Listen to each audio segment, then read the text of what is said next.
The third question is about Sat, Chit and Ananda.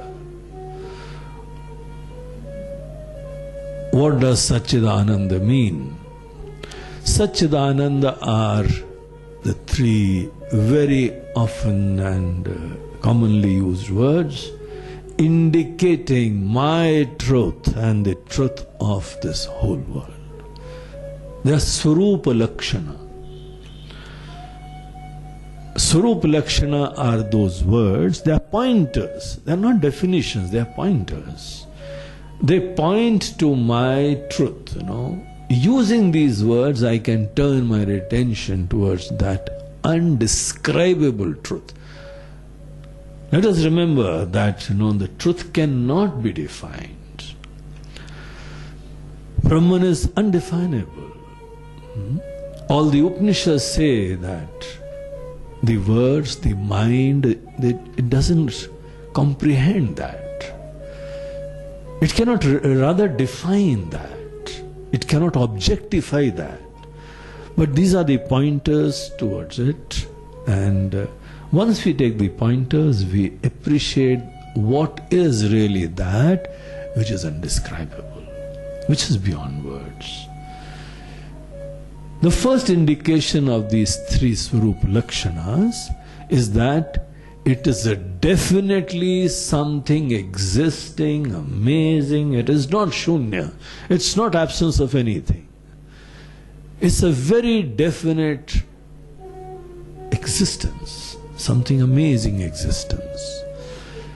Maybe not something, which we have been experiencing in this world. It's not something like that, yet it is there. So Vedanta, it doesn't believe in shunya, in absence of everything. There is some very definite, solid creation. And that is indicated by these three words. Sat means that which is pure existence, not existence manifested at this or that. Any form is existence conditioned by a name and form. Can we just divorce, keep aside the name and form aspect and just appreciate existence? We also have this experience that I am this, I am that. Can we just experience, turn our attention to I am, without being bothered about what I am? What I am is that aspect of my upadhis, the name and form. This pure I am. In case a person can experience that, that is what is called as Sat, the pure existence. And the word Chit indicates that which is consciousness. And consciousness is defined as something which is self-revealing. The most beautiful definition of the word consciousness is swaprakashakatvam. So that which is swaprakash, swaprakash is self-revealing. So there are so many things in this world, everything in fact, which needs some light for their experience. We need the light of the sun for the experience of the world. We need the light of the moon to know the things outside. We need the light of electricity to illumine our cities, our homes. We always need some light. We need the light of fire to illumine something in the villages, in the huts, in the tribal areas. We need some light, extraneous light source to know something outside. Whenever we need any source of light to know anything, that thing is called as inert. And there is something, which doesn't need any light. So let us say that, outside the sun, moon and electricity, all these things, they illumine. So outside in the world, they are of the nature of light. But even sun, moon and fire and electricity, everything, they need some other light also to illumine them. And that is the light of our consciousness. Therefore in Gita, Bhagavan says that consciousness is Jyotisham Abhita Jyoti. It is the Jyoti, it is the light of all lights. It is because of this light of consciousness that I can know anything outside. And therefore, I am the illuminer of all these things. While the other things, they may come and go, but this light is there all the time. It is self-revealing. And this existence itself is that consciousness. This existence itself is self-revealing. So it is there all the time, and therefore we can experience I effortlessly all the time.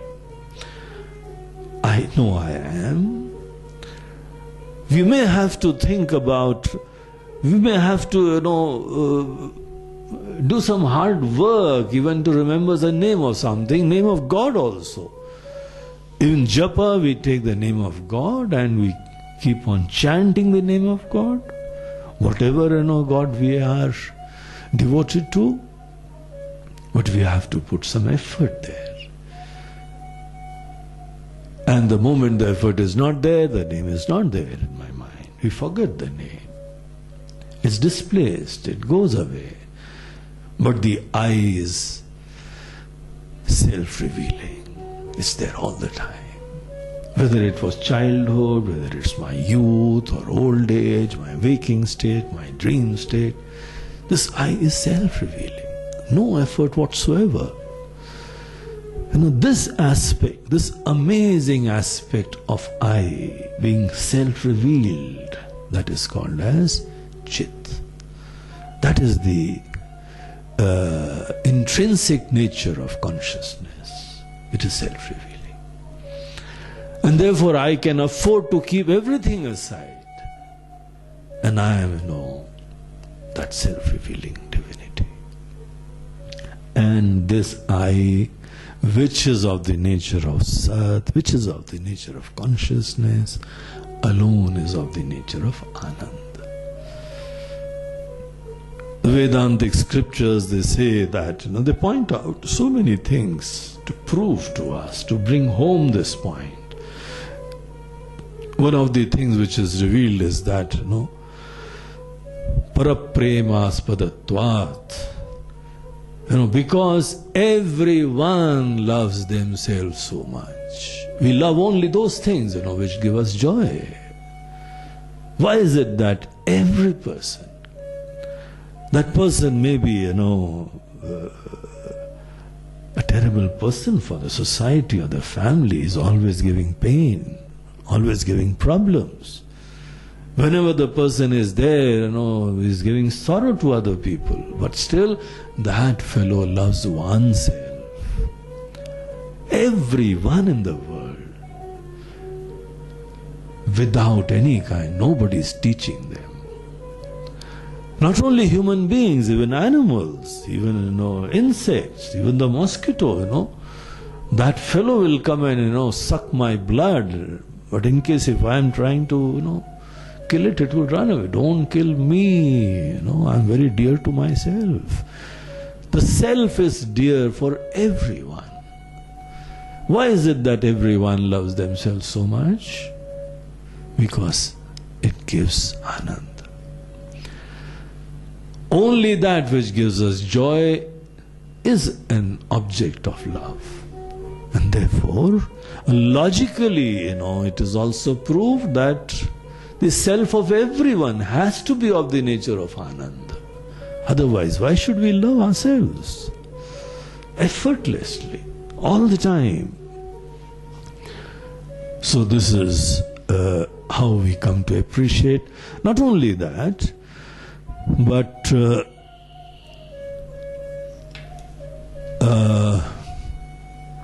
experientially also. We may be, liking so many things outside. the best of pleasures. Whenever we have pleasure, whenever our desire subsides, we are just with ourselves.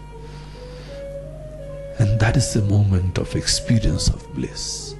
Every experience of joy is just a very simple worldly methodology of being with ourselves.